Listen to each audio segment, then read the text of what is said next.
Good morning, everyone, and welcome to the webinar called Future of Startups. We organized it, we, Karanovic and Partners, organized it together with KP Advisory and started. What we're going to discuss today is the future of startups, especially in the context of the ongoing pandemics with COVID-19, but also the economic implications that the pandemics has brought upon all of us.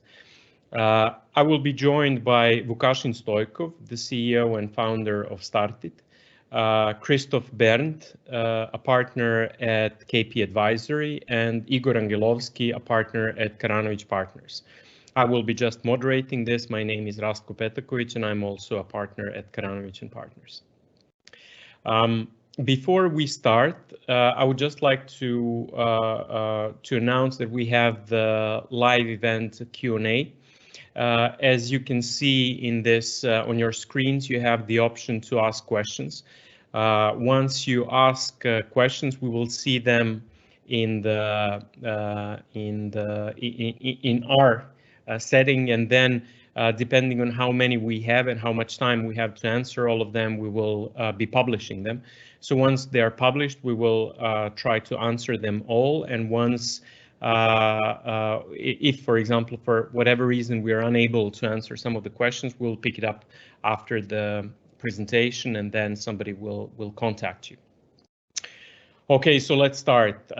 We are here because we feel that the startups might be particularly hit by the economic crisis that is upon us.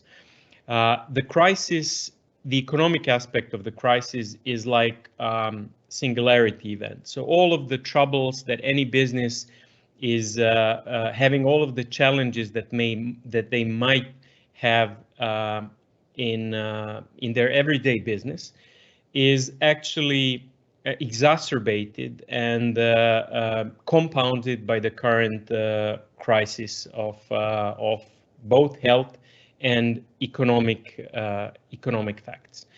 This is because there are cash problems, there are problems with retailers, there are problems with investments, there are problems with your employees, and so on. And we felt that instead of talking to specific industries like maybe retail and hospitality and transport, we should first start off what is going to be a series of webinars. We plan to brand them Future Of. We want to start here with startups because we feel that startups are particularly hit because in their very early stage of business life, they're being hit by a crisis that has many faces and many problems attached to it.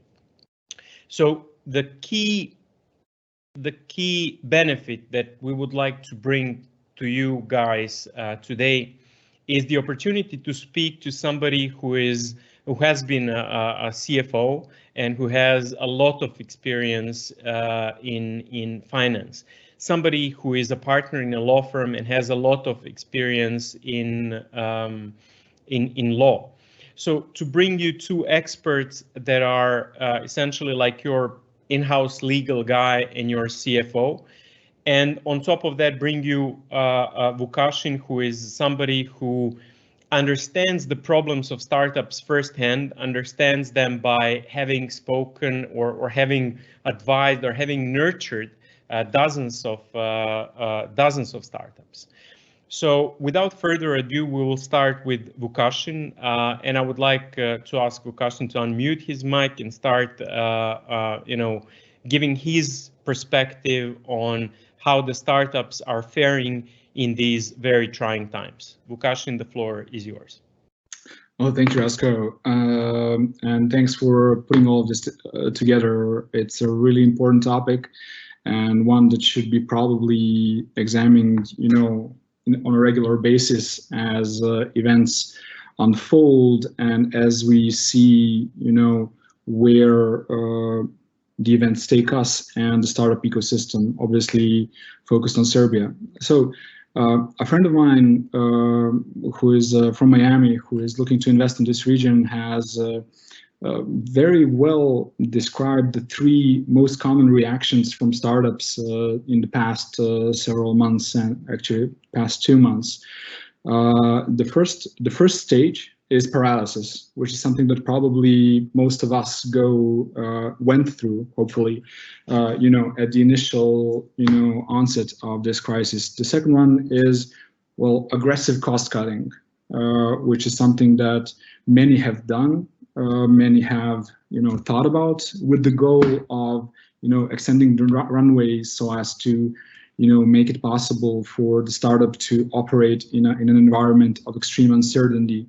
And for those, well, I'm not gonna say the lucky ones, but the startups that are operating in industries or verticals that are very in demand, here there has been, a sort of a, very unexpected development of aggressive scaling. So in a way, we're seeing it all, And when it comes to what's happening on the ground, we're definitely seeing everything and anything. Some startups have dissolved, realizing that they are not going to make it through, and probably this whole crisis may have been a catalyst for them to actually do what they may have been thinking about for quite some time, which is only fair, and in a way, I would say even a positive development, because if you're already thinking about it, it's better perhaps for you and the ecosystem to point your capacity and potential in a way, that will make it useful for you and the ecosystem. We've seen startups who have pivoted, if we could call it like that, to outsourcing, which makes perfect sense. If your current market is dead or uncertain or paused, you should definitely work on having, income in order to weather the storm, so to say. And definitely, we've seen startups that are, scaling so aggressively. It's been great looking at it, but it's also, a problem, in a situation where you suddenly have to or choose to get many additional employees on board and many additional partners and clients. It's kind of hard or challenging to, transfer from a face-to-face contact to being fully remote in those operations. However, we've been seeing that as well. One thing that we've been seeing, which is perhaps a bit, I'm not going to say worrisome, but might be suboptimal for many teams, would be a pivot to various solutions around the pandemic, which are usually come from a great place, usually come from, a genuine desire to help the world around them. However, don't necessarily seem to be long-term solutions which are going to make,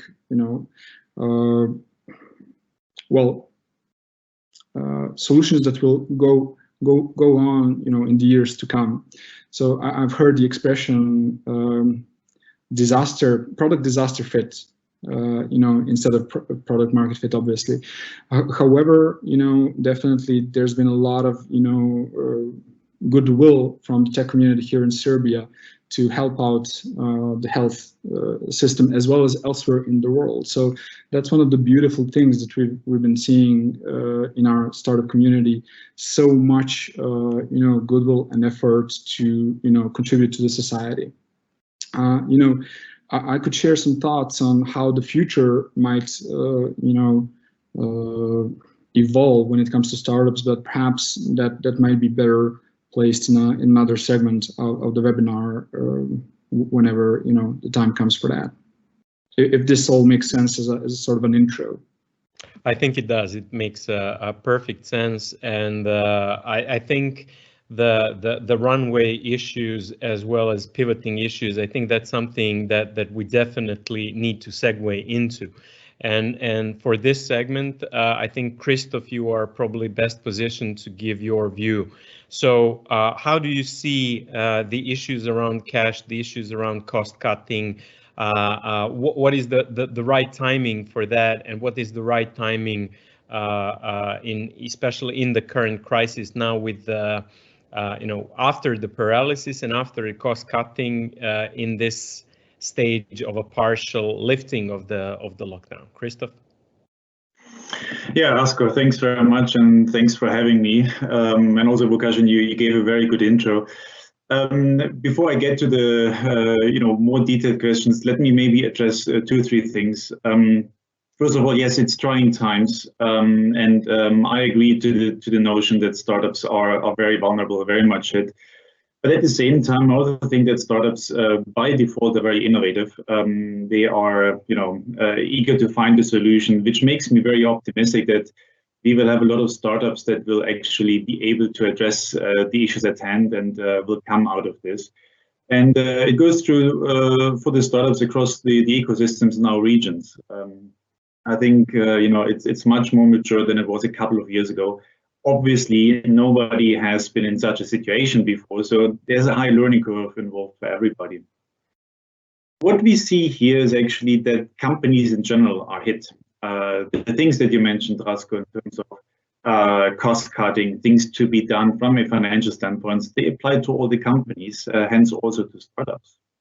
So obviously, if we would be now saying, are you still cutting costs? It's probably a little bit too late. I think what Vukasin mentioned in terms of these stages that companies find themselves in, I think managements in general need to have made that assessment really in the beginning.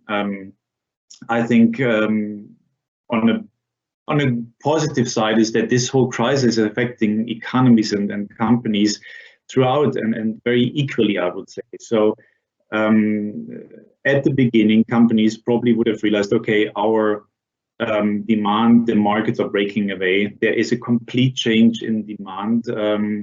What does it mean for the business? Obviously, the first thing that you're going to do is check your revenues if you have them already, because I know that also a lot of startups here are not even in the revenue phase yet.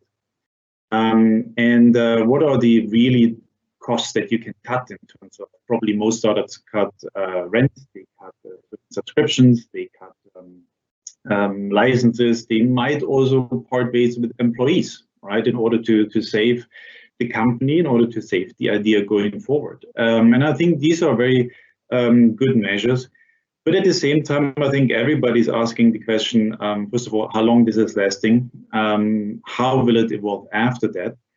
And at the same time, do I really need to be so aggressive? Can I find the solution to hang on? And most importantly, keep the people, because all the ideas, all the implementation is dependent on the know-how and the people.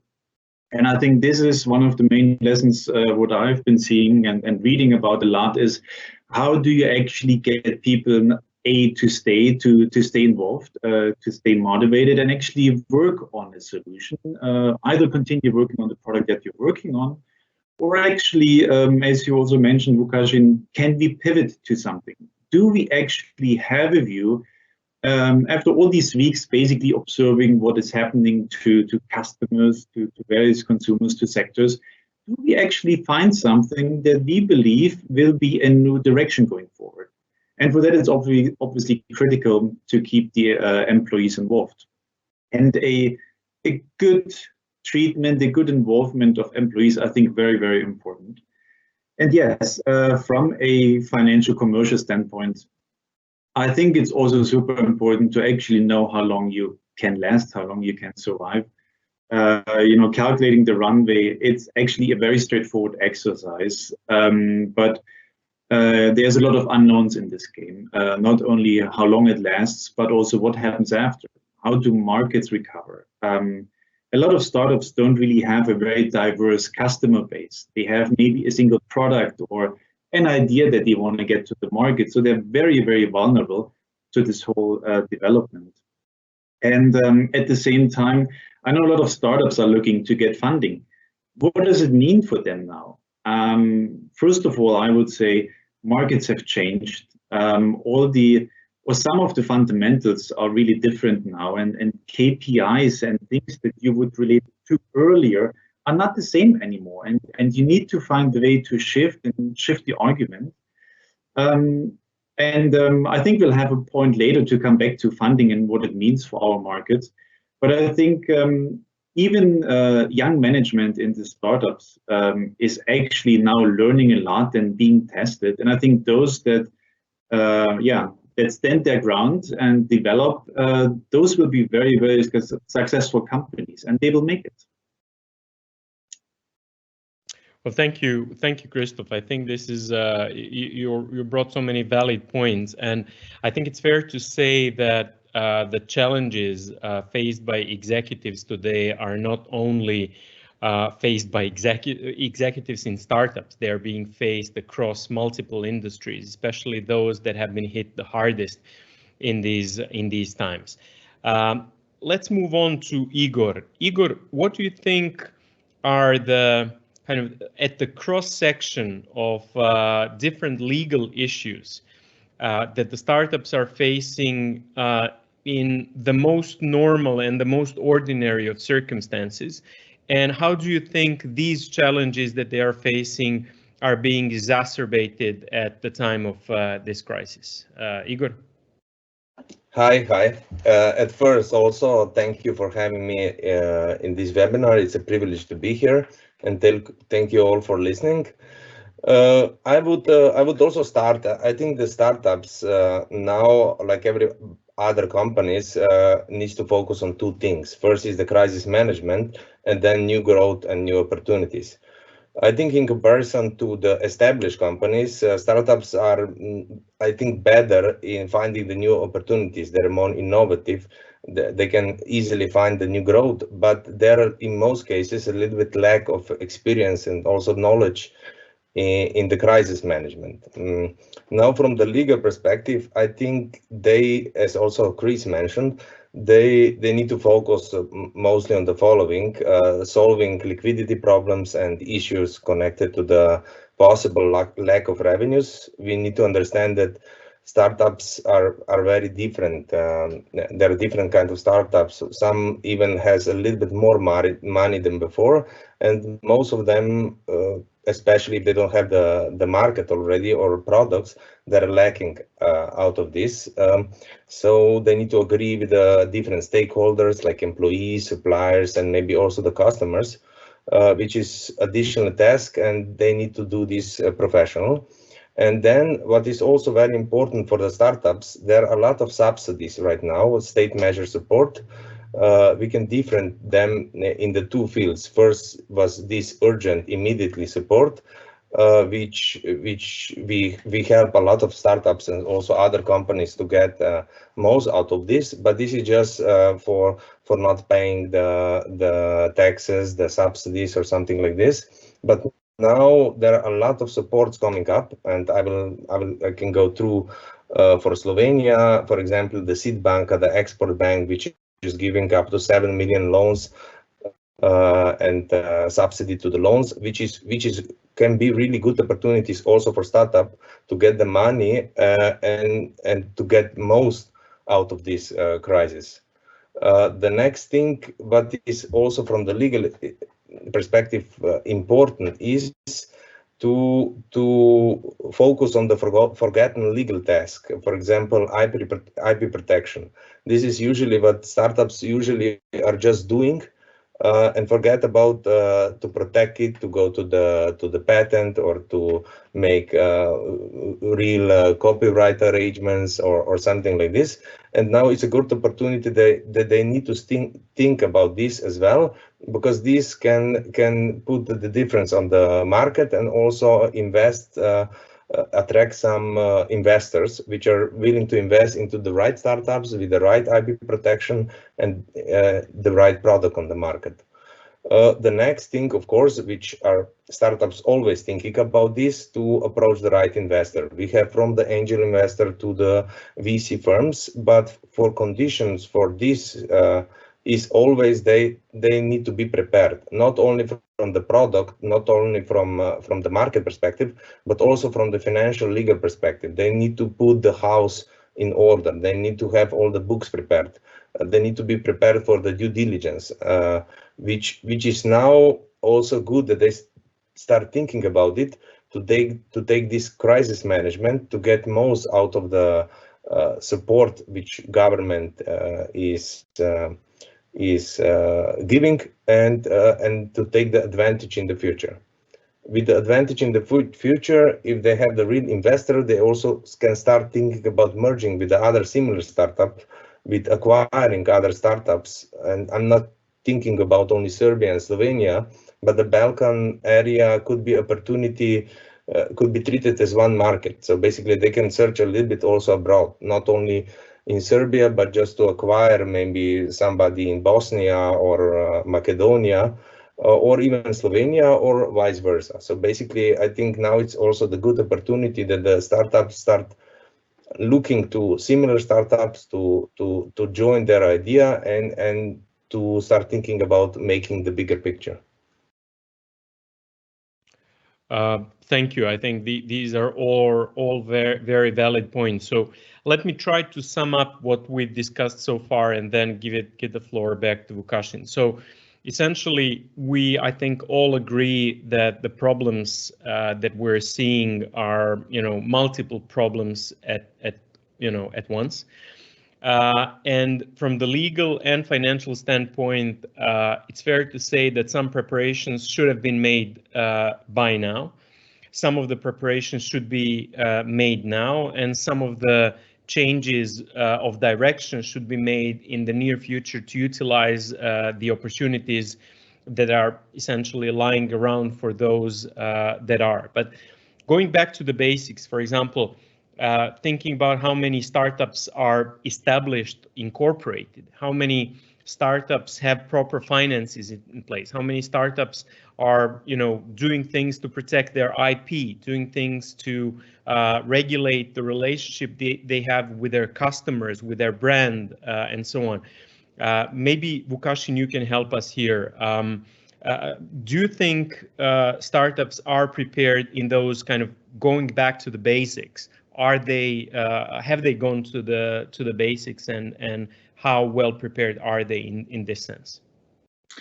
So that's a great question, since that's one of the patterns we've observed that I failed to mention initially. We've heard from a lot of people that they're sort of taking the opportunity of this crisis to get their house in order.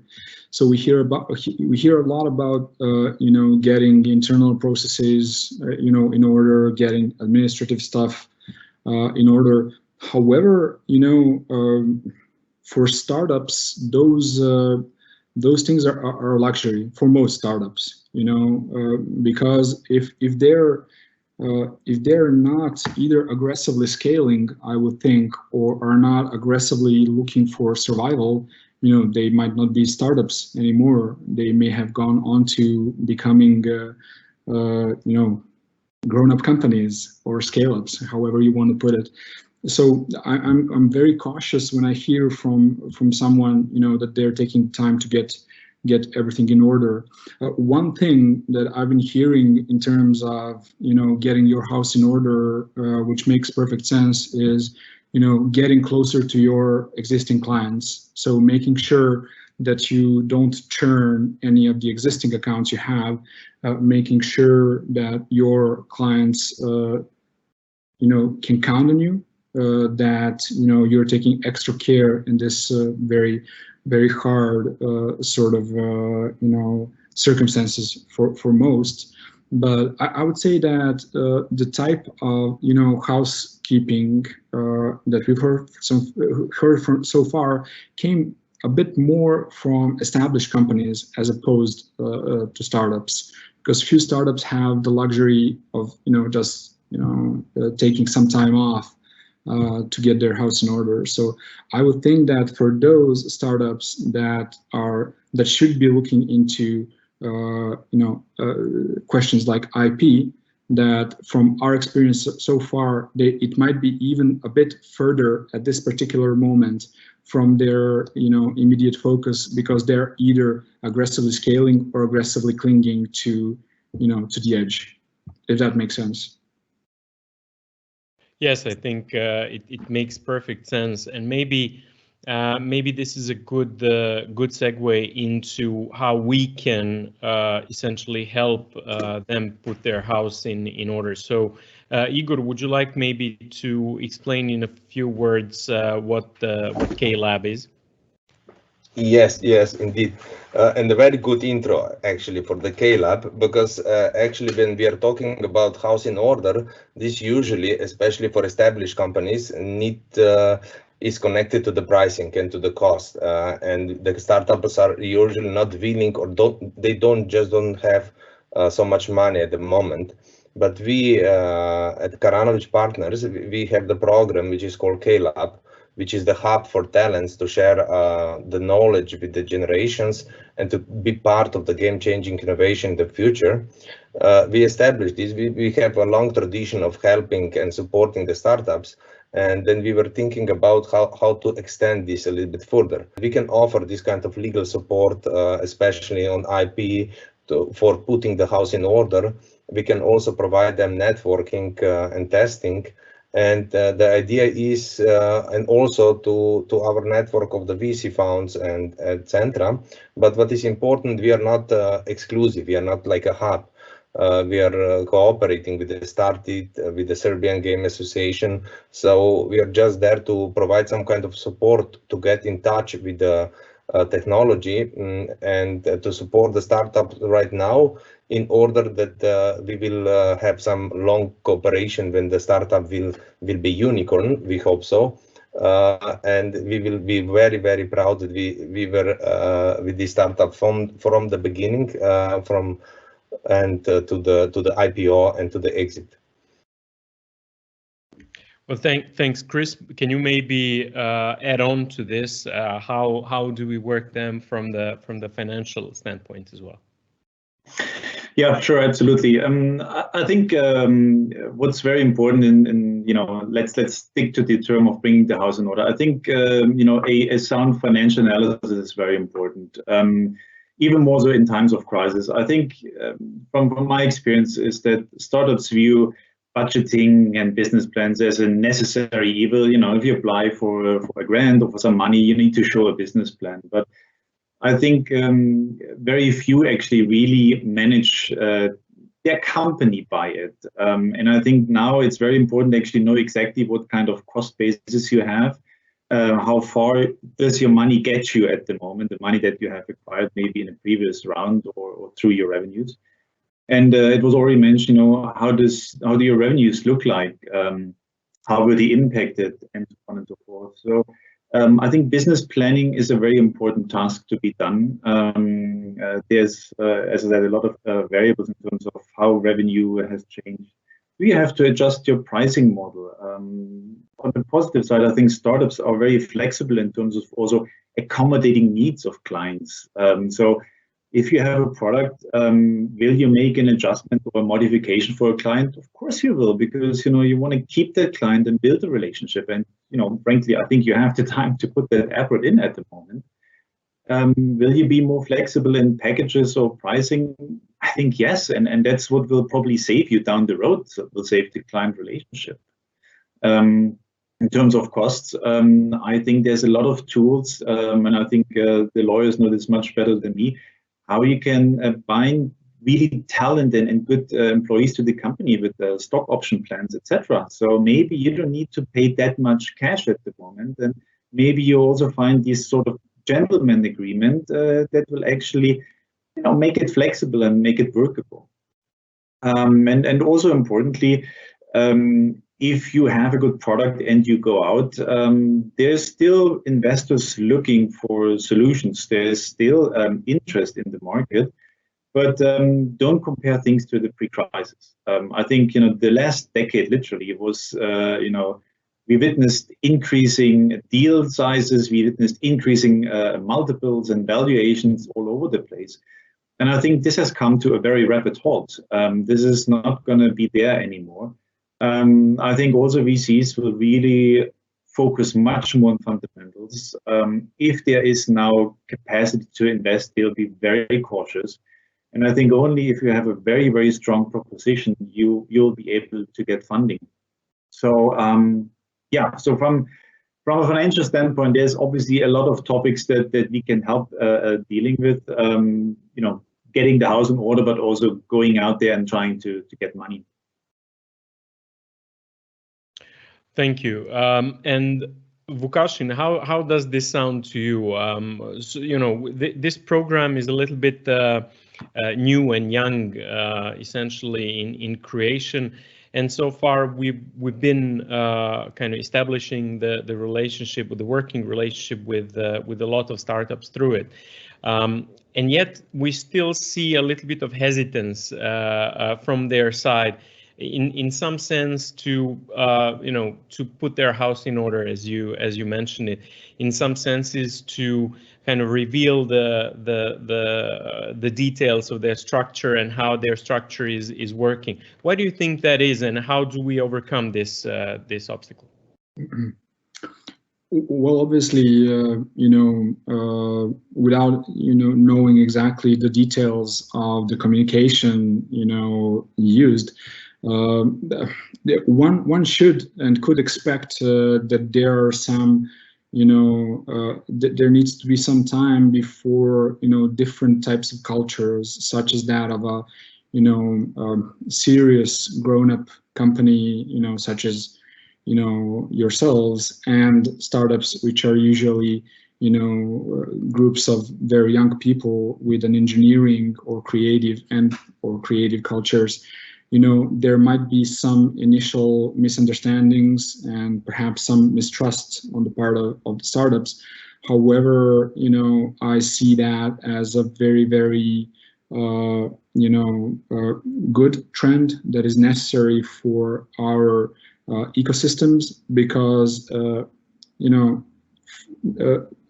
for quite a bit of times, I saw that some early, you know, mistakes in setting up your legal structure have went after to bite a startup on their backside, you know, which they could have avoided initially had they had some, you know, I'm not going to say adult supervision, but adult help, because, you know, unless you've already been through a couple of startups, you are perhaps rightfully, you know, focused on getting a product, getting the customers, you know, getting your business off the ground, and somehow, you know, you leave all the administrative and legal stuff and financial stuff aside, which might be good up to a point, but you would need to have quite a bit of experience and help to recognize that point. Back to what you were originally asking, I would say that, you know, after an initial period of adjusting, you know, the messaging, you know, that goes between, you know, the two cultures, and, you know, finding the right, you know, words and perhaps concerns to address in advance, you know, might go a long way towards getting that sort of connection to work, you know, seamlessly, if that makes sense for you guys. Yeah, thanks. And maybe you can just pick up one of the questions that we got specifically for you. How will this situation affect the expansion of the IT industry in Serbia and the region that we have seen in recent years? Yeah, so I would think that just like anybody else, I do not have the answer to that, because we need to see how many, you know, of the trends which have you know, surfaced a month ago or will develop further. But, you know, I consider myself to be a startup guy for what it's worth, and I choose to look at everything with, you know, an abundance of optimism. So regarding this particular question, I would say that there's a huge amount of opportunity for the tech industry in this region. We have a sort of two contradictory trends, you know, ahead of us. So on the one hand, we have the cutting of costs across the board, including, you know, tech. On the other hand, we have, let's say, forced digital transformation of the entire world, you know, in every aspect of it. there are industries that are going under that will probably be replaced by tech players, especially in the SMB sector. To get to my point, I would say that if the tech industry from this region would choose to position itself as a value-add partner and would work on,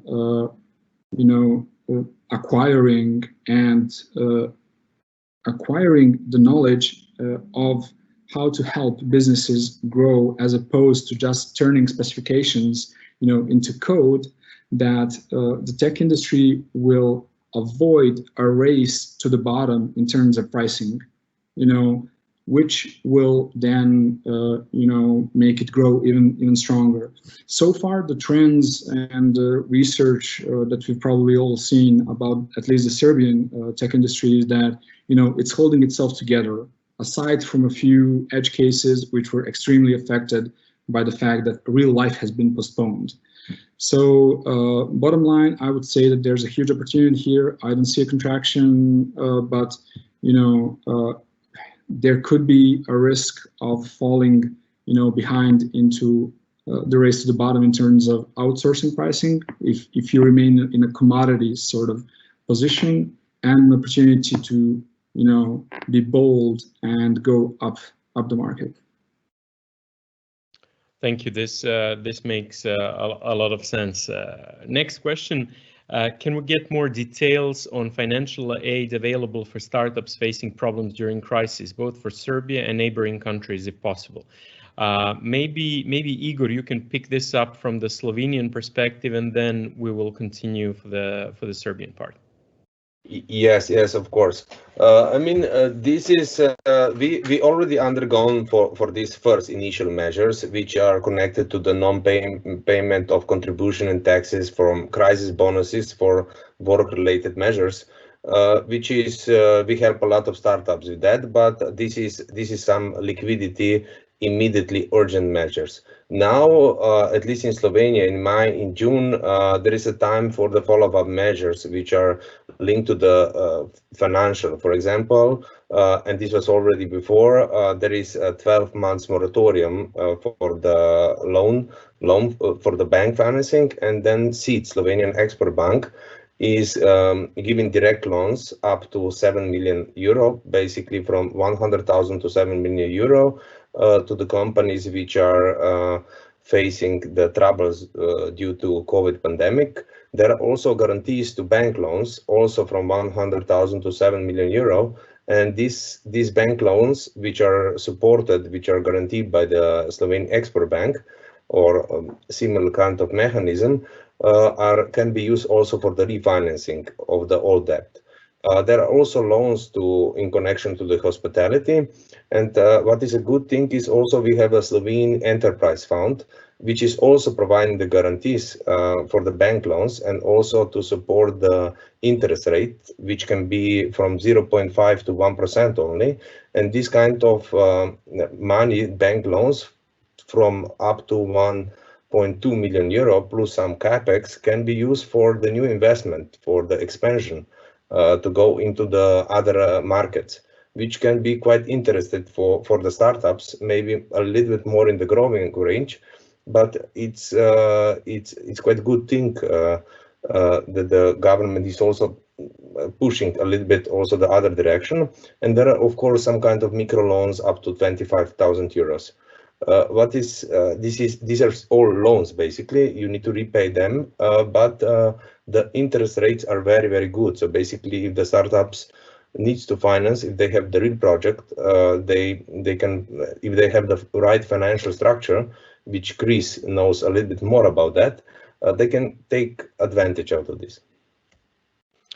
Thank you very much.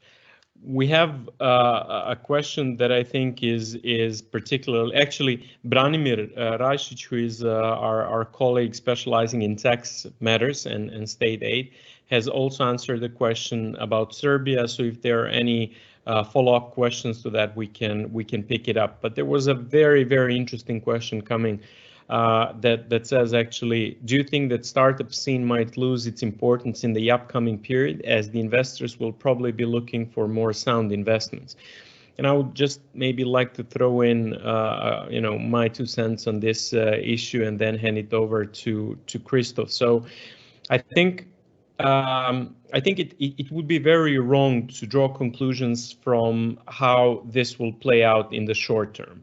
In the short term, I think every investor will be acting very prudently in saving cash as much as possible and maybe investing in some low risk, high yield possibilities. Any prudent investor with cash right now will see a lot of undervalued shares across the stock exchanges, maybe commodities as well.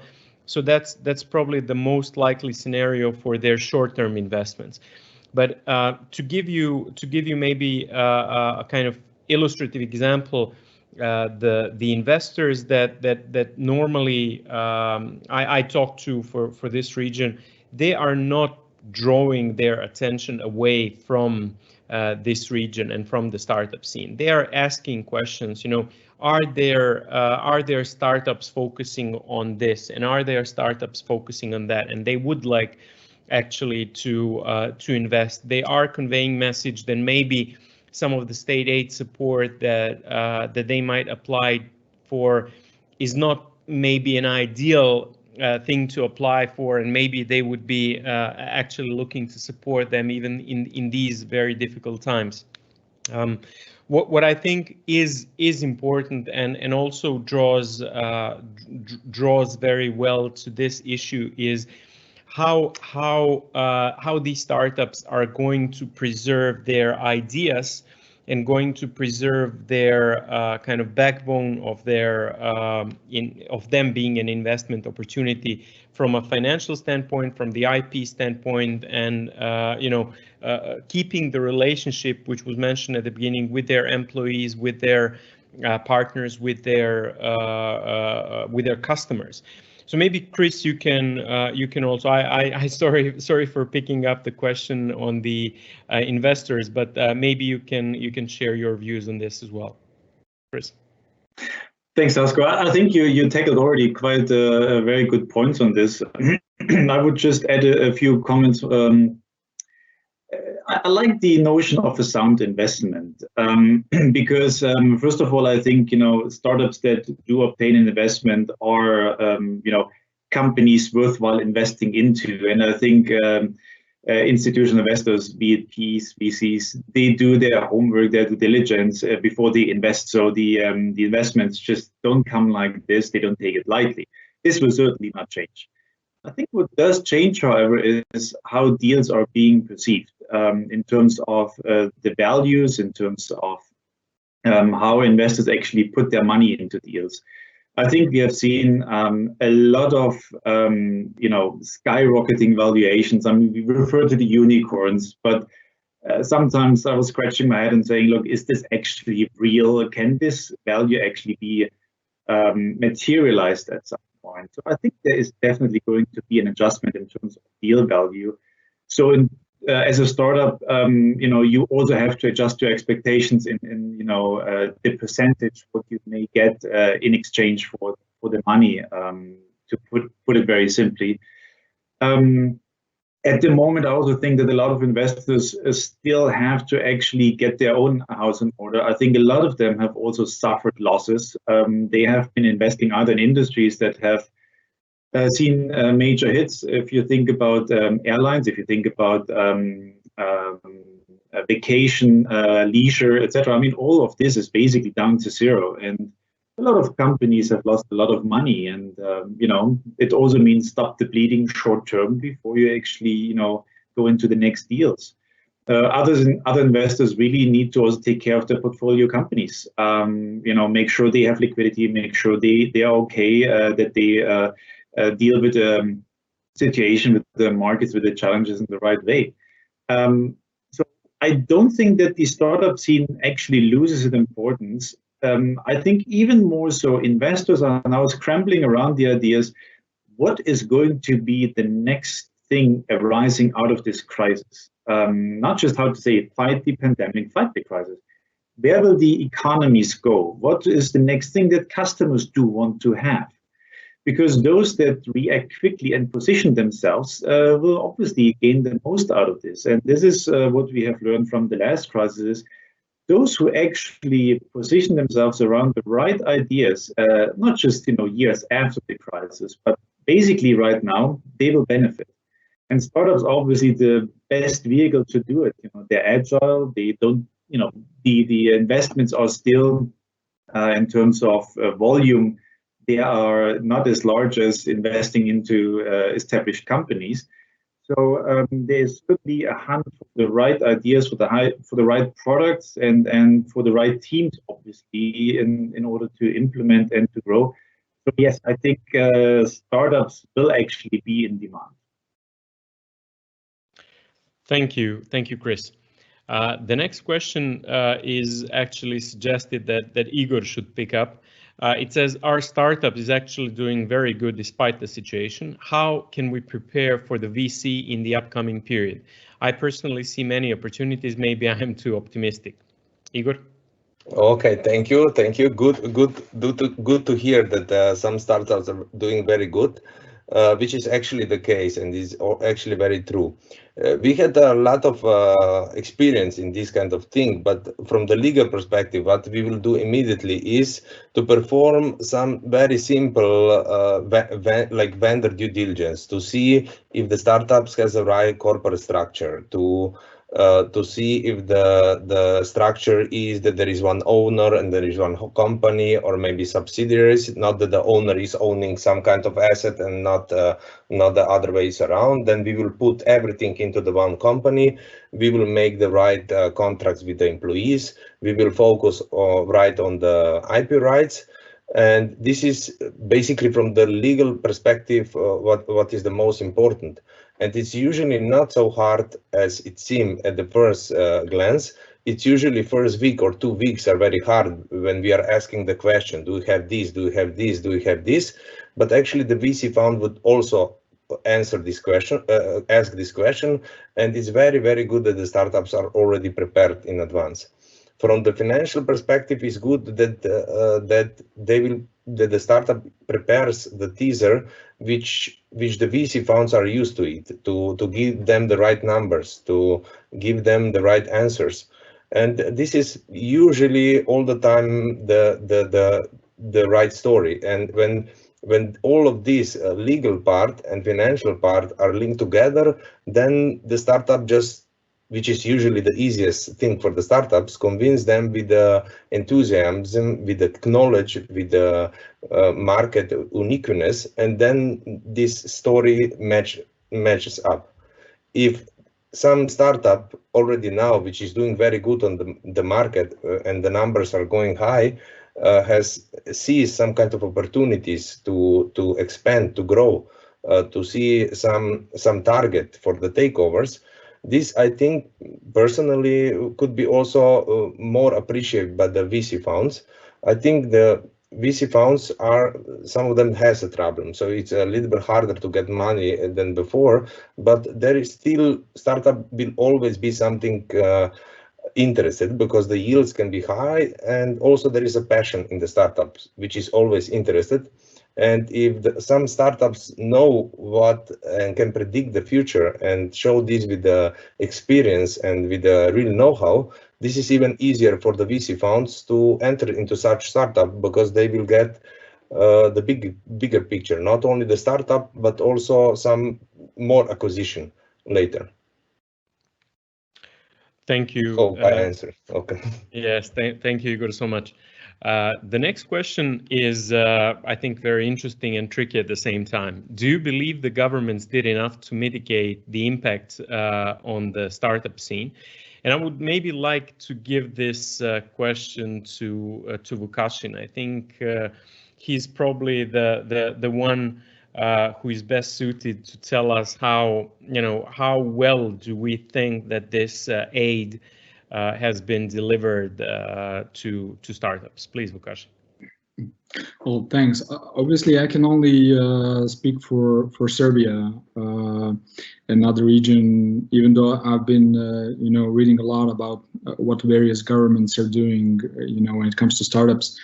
However, I would say that the first job of a government in these circumstances is concern for public health.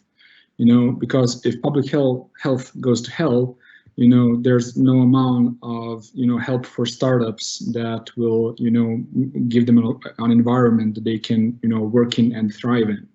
So far I've been on, which is a very, very unusual situation for me, a big supporter, and I've been very appreciative of the measure that the Serbian government has undertaken for public health as such, and hopefully will be continuing to have positive results in the months ahead of us. When it comes to startups per se, I would say that I haven't seen too much of a focus on helping startups as such. But again, I wouldn't really, take it against the government, since they had, bigger priorities. When it comes to, helping out the, economy as such and providing tax benefits to incorporated companies, on the one hand, it's great that there was some. On the other hand, it's weird that it was extremely confusing for the vast majority of entrepreneurs who wanted to get it. So could the government have done more for startups? Sure. Is there still place for doing that? I would say yes. So that's my impression anyway. Thanks so much. Maybe Chris, do you have an angle on this? Do you feel that the support has been sufficient, or maybe is it too early to judge this? It may be a little bit too early. I think I agree to what Vukašin said. The first priority of all governments, and frankly, it's the political choice, right? You need to take care of the people and the healthcare system to make sure things are in order. And we saw in Serbia, for example, that it also took a couple of weeks until the first economic measures came out. I am sure that the governments are aware of the vulnerability of the startup ecosystems, not only here in Serbia, but across the region. And I think it's also fair to say that in other ecosystems, I'm thinking, for example, Austria and the UK, they were rallying actually around the idea to actually propose measures to the governments and actually really knocking on door and saying, please do not forget us. Please don't jeopardize your startups, your innovation, your tech culture, because this is really a part of the economy that is highly at risk for various reasons. We've already mentioned them, revenues, the age of the companies. But one element that I find really important is startups. The majority of them actually is not bankable. So all the measures that actually aim at helping with loans, whether it's forbearance, whether it's additional guarantees or other schemes that actually support, they're simply not applicable to startups. Startups don't get easily a bank loan if they don't have some sort of collateral, revenues, whatnot. So I think we may actually want to gather in the ecosystem and say, okay, what actually needs to be done? And I think one important aspect is that certain funds from the government, they need to stay in place. I mean, you cannot now just stop giving subsidies or certain grants. It's very important to keep these financing elements alive.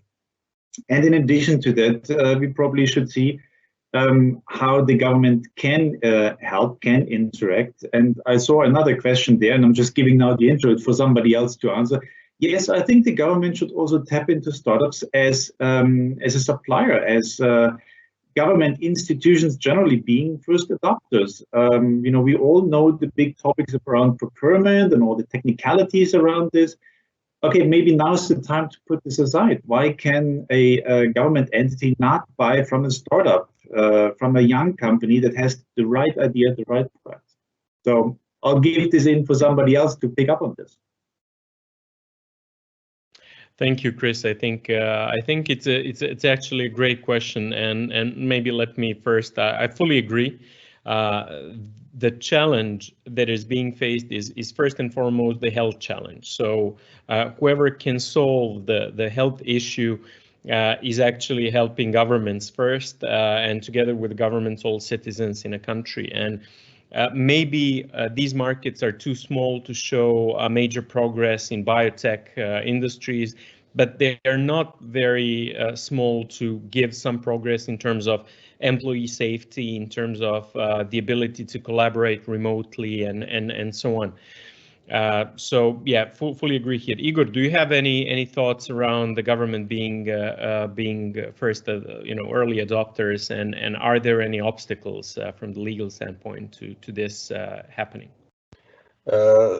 I mean, I hard to speak what the government should do or not to do. We were disappointed so many times. I'm always thinking that we see what is on the table and try to find the magic to get most out of this.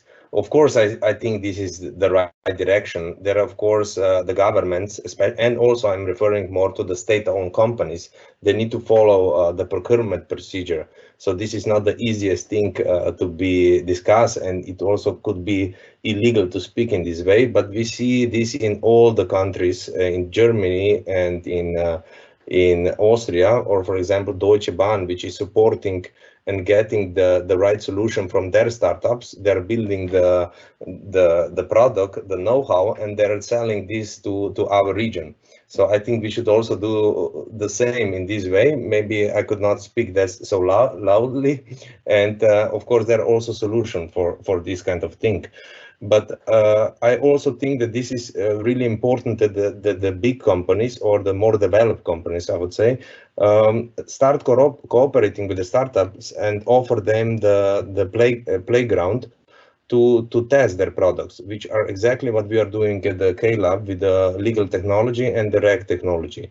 We are welcoming all the startups, and we will probably now already start cooperating with one, which has the unique product, unique technology, and I think we will be then the first adopters in the legal technology and REG technology. I hope so, because this can give us a big advantage. And I hope also on the medical field and the other field, also the big companies, as the state-owned companies, can also do the same. So I think this could be the future. Thank you, Igor. I fully agree. The next question is around employees, and then there is another one on the same topic, and I would close the Q&A session unless there are very interesting questions coming in the meantime. So the first one is the startup scene at risk of losing its employees to an increased demand for digital transformation from more conventional businesses? I think this is an excellent point that actually Vukašin touched upon at the beginning of his introduction. So maybe you can pick it up, Vukašin.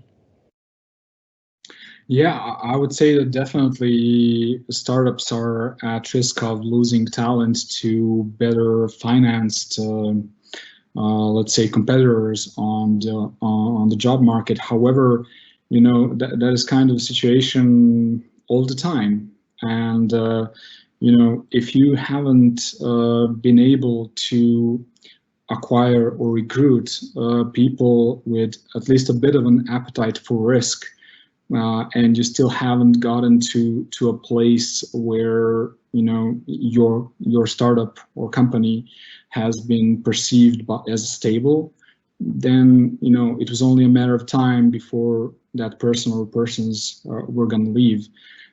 That's one of the things that just comes with the territory of building a startup. Obviously, it's up to the founders to turn on their charisma and their ability to project a reality distortion field to make sure that their colleagues see the upside in remaining with the startup even at this particular juncture, and not be shy about recognizing the fact that people might be taking on quite a bit of risk and rewarding that with appropriate amounts of options for equity or outright equity, even though this is something that is unfamiliar or untraditional here, at least here in Serbia. So yeah, the risk is higher, but just like in almost any sort of crisis for startups, the risk is always going to get high. And in a way, I would say that one good thing that might come out of this whole crisis, regardless of how long it's going to last, and this might be both thinking positively and perhaps a little bit Darwinian, is that when it comes to the startup scene, we might see a bit of differentiation between wheat and chaff.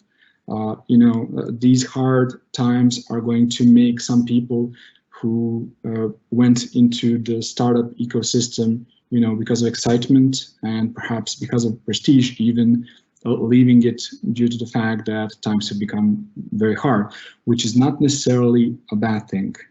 So I would perhaps leave it at that.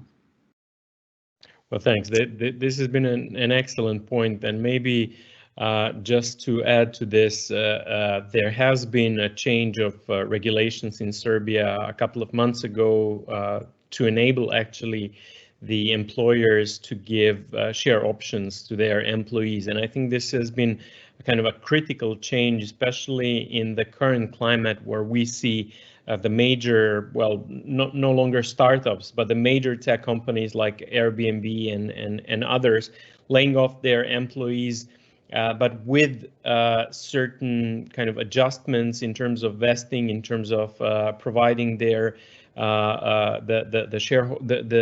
actually employees that are leaving the company with shares. For some sooner than normal, for some more than they would normally get. And I think this is a very, very valid point. I think after the crisis, those startups that survive, even with or without employees, maybe they will have to lose some of them. But for those employees being able to be associated with with those startups, even if they're leaving the company, will actually make a big difference whether they're just kind of employees at a standard conventional companies versus a startup, especially if they get some share options. And I think this is also pretty much associated with the final question we got. Will the crisis and everything that has been going on with the cost cutting when it comes to startups change the perception of startups as employees, as employers? Sorry. So maybe Chris, do you have a view on this? I think we heard Vukashin's view, but maybe you have a point here to make as well. Yeah. I think this is actually a very good question, and I would like to look at this from a broader perspective. I think some areas of the economy are more hit than others, obviously, and workplaces have become unstable. The question that I would actually put into this is, if you're employed somewhere, do you feel that this is at risk now? I mean, isn't this something that you should be discussing with your employer? I mean, if you look at a startup, it's probably a small team, and you will probably have a very open discussion, and you should have this discussion. And I think it's also fair to actually expect from the founders to be open about their employees and to say, look, we are facing difficulties, but we're managing. Or if you don't manage, be also open about it and say, look, I think this is as far as the road takes us, and write a good letter of recommendation and see that you actually find a solution for your employees. I think this is something we should openly speak about. I think those who know me, I'm always also optimistic, and I think the startup scene will be good in the future. But at this very moment, it's very challenging times. And what goes for the employees, I think it's super important, because this is your talent pool here in the ecosystem. And obviously, you first want to make sure that your business survives, that your idea survives. But it's about treating people, and everybody will know. People speak. News travels very fast, and so also do the solutions. Now, for specialized IT people, programmers, I don't know. It's hard for me to judge if there is a lot of opportunities at the moment. So, there's a lot of outsourcing, a lot of IT companies. Are they all doing great during these times? I don't know. And there will certainly be an impact also on salaries. So it depends, actually. Thank you, Chris. As we don't have any further questions, I would just like to thank everybody for joining in, for tuning in, and to all of the participants for kindly sharing their time for this. I would just like to maybe add to this that, these are trying times, as everyone has said so far. And I think it's a true test of leadership for those who are founders and CEOs and major leaders in startups and scale-ups to kind of get their, up their game, make sure that they bring their best self into the equation, and first of all, try to save as many jobs in their company as possible, try to use all the opportunities, try to show their leadership skills in terms of personal sacrifice, in terms of time, in terms of money, whatever possible. And I think those who are able to demonstrate these personal skills and leadership skills and business skills will ultimately be rewarded with, they will actually reap the benefits, and they will make all of those opportunities make. So once again, thank you so much for tuning in. If you have any questions regarding the K-Lab program, if you have any further questions for our participants, please make sure to send them. And thank you all once again. Stay safe and stay true to your startup vision. Bye-bye. Thank you. Bye.